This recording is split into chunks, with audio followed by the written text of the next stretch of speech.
सरहद तुझे प्रणाम, सरहद तुझे प्रणाम, सरहद तुझे प्रणाम, सरहद तुझे प्रणाम, सरहद तुझे प्रणाम, सरहद तुझे प्रणाम।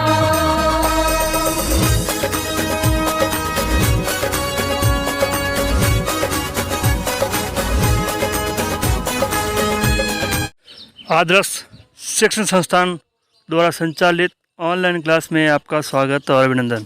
आज हम कक्षा चतुर्थी विषय पर्यावरण अध्याय 11 अच्छा खाना मिलकर खाना भाग फर्स्ट कालांश 18 के बारे में अध्ययन करेंगे।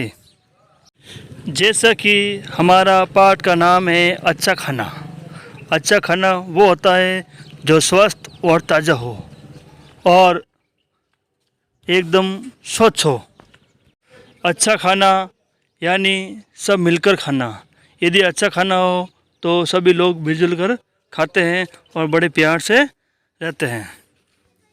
भोजन हमारे लिए बहुत आवश्यक है। भोजन के बिना हम जीवित नहीं रह सकते। भोजन से हमें कार्बोहाइड्रेट, प्रोटीन, विटामिन, अनेक प्रकार की चीज़ें मिलती हैं और मनुष्य भोजन के बिना नहीं रह सकता। चाहे मनुष्य हो, चाहे जानवर हो, चाहे पशु पक्षी हो, चाहे कोई भी हो, मनुष्य खाने के बिना जीवित नहीं रह सकता और खाना हमारे लिए बहुत ज़रूरी है। मिलकर खाना। कपिला, उसका परिवार व गांव के बहुत से लोग गांव के बाहर मैदान में इकट्ठा हो रहे हैं। कोई आटा लाया, कोई दाल लाया, कोई घी लाया। कपिला के पिताजी और उनके साथी लकड़ी इकट्ठा कर जला रहे थे। भाभी, माँ और बहुत सारी महिलाएं सभी मिलकर पार्टी के लिए आटा गूंद रही थी। कोई दाल बीन कर साफ कर रहा था और कोई चूरमे की तैयारी कर रहा था। कपिला ने भी दरी बिछाने और सफाई करने में मदद की। कपिला ने अपने पिताजी से पूछा। कपिला कहती है, आज हम सब मिलकर खाना क्यों बना रहे हैं? पिताजी बोलते हैं, बेटा बरसात अच्छी हो और फसल अच्छी हो इसलिए हम गोठ मना रहे हैं। गोठ का मतलब होता है सामूहिक भोज। इसमें 50-100 आदमी मिलकर खाते हैं, उसको बोलते हैं हम गोठ। और कपिला कहती है, क्या मेरी सहेली इरफाना भी आएगी?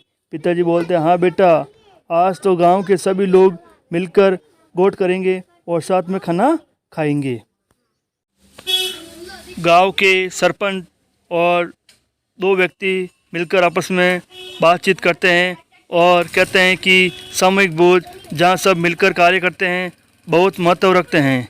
ये नई पीढ़ी को हमारी संस्कृति से परिचित करवाते हैं और लोगों से मिलकर काम करने की भावना का विकास करते हैं और सामाजिक सद्भावना विकसित होती है और साथ में खाने पीने का आनंद और मनोरंजन भी होता है। और दूसरा कहता है कि अलग अलग अवसरों पर हम अलग अलग खाना बनाते हैं।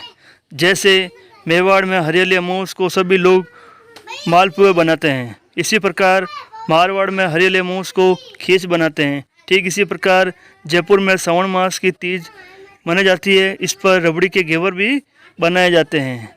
ये सभी जो चीज़ें बनाते हैं वह तीज त्योहारों पर हमारे घरों में विशेष पकवान और मिठाई बनाई जाती है। अलग अलग स्थानों में पर्वों तथा त्योहारों पर अलग अलग तरह के पकवान बनाए जाते हैं।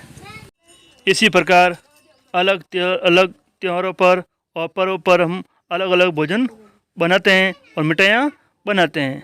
जैसे कि गणगौर के पर हम घेवर बनाते हैं और 15 अगस्त और 26 जनवरी के दिन हम बूंदी के लड्डू मिलते हैं और शीतलाष्टमी और रक्षाबंधन पर हम सांगरी की सब्जी, पूड़ी और अन्य प्रकार की मिठाई भी खाते हैं।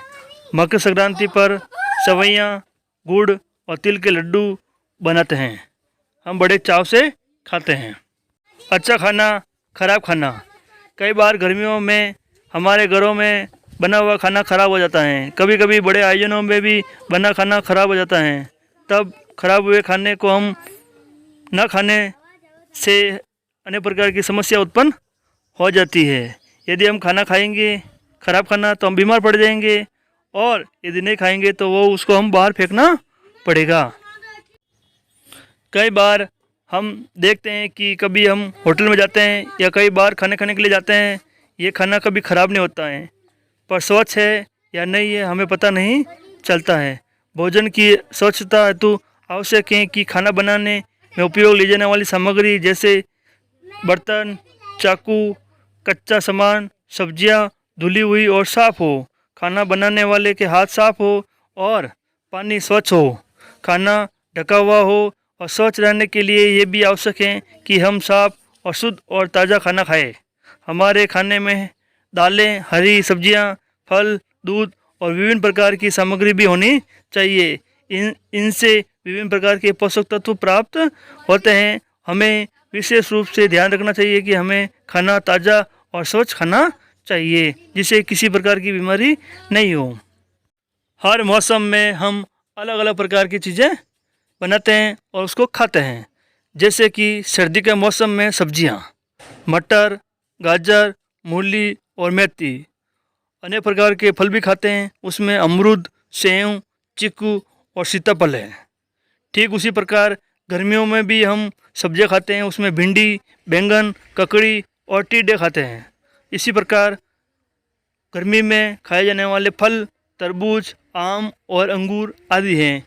ठीक उसी प्रकार बरसात के मौसम में भी हम सब्जियां खाते हैं, इसमें लौकी, तोरई, अरबी है। इसी प्रकार खाए जाने वाले फल जैसे जामुन, मौसमी और केला। ठीक इसी प्रकार सर्दी, गर्मी, वर्षा में हम पेय पदार्थ भी पीते हैं। सर्दी के अंदर हम कॉफ़ी, दाल के पकौड़े खाते हैं, और गर्मियों के दिनों में गन्ने का जूस, शरबत और फलों का जूस पीते हैं। बरसात के दिनों में हम चाय और कॉफ़ी हम पीते हैं और पकौड़े और समोसे भी खाते हैं। लेकिन बरसात के मौसम में खाना बनाना, गाल के लड्डू। लड्डू कई तरह के होते हैं, जैसे कि बूंदी के लड्डू, सत्तू के लड्डू, तिल के लड्डू आदि। आज हम गाल के लड्डू बनाना सीखते हैं। गाल के लड्डू फड़ौदी के बहुत मशहूर है। लड्डू हमेशा गोल होता है और इसे सुंदर तरीके से बनाया जा सकता है। जैसे हम गाल का लड्डू बनाने की कोशिश करेंगे। हमारी माता जी गाल के लड्डू बहुत अच्छे बनाते हैं। सबसे पहले गेहूं को रात भर भिगोया जाता है, जिससे वह फूल जाते हैं। इस फूले हुए गेहूं को पीसकर हम लुगदी बनाते हैं, जैसे हम आटा बनाते हैं। फिर कपड़े से उसको छानते हैं, इसे हम गाल कहते हैं। क्या कहते हैं? गाल। गाल को धीमी आंच पर हम घी पर सेकते हैं। जैसे जैसे हम सेकते हैं वैसे वैसे वो भूरा होता जाएगा, और जैसे ही भूरा हो गया उसमें हम मावा मिलाते हैं और गहरा होने तक उसको हिलाते रहते हैं या उसको सेकते रहते हैं। फिर हम एक थाल में उसको फैला देते हैं और पहले से ही गर्मा गर्म चाशनी उसमें मिला देते हैं।